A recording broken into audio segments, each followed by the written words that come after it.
چی کنم جان و جهان را، تو مرا گنج روانی. چی کنم سود و زیان را، نفسی یار شرابم، نفسی یار کبابم. چو در این دور خرابم، چی کنم دور زمان را. ز وصال تو خمارم، سر مخلوق ندارم. چو تو را صید و شکارم، چه کنم تیر و کمان را. چو نهادم سر هستی، چه کشم بار کهی را. چو مرا گور چوبان شد، چه کشم ناز شبان را. چه خوشی عشق چه مستی، چو قدح بر کف دستی. خون و خون جا که نشستی، خون و خون دیده جان را.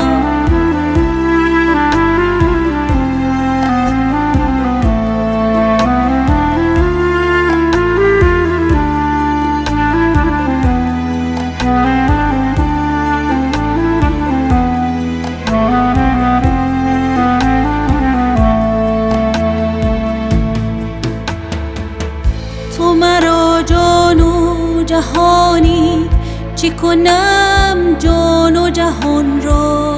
تو مرا گنج روانی، چی کنم سود و زیان را.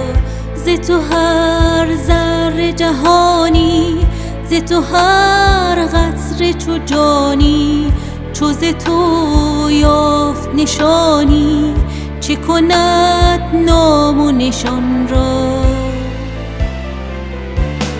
منگر رنج و بلا را، بنگر عشق و ولا را.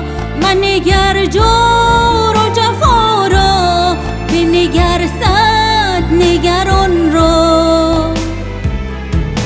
غم را لطف لقب کن، ز غم و درد طرب کن. از این خوب طلب کن، فرج و امن و امان را. چه خوشی عشق چه مستی، چو قدح بر کف دستی.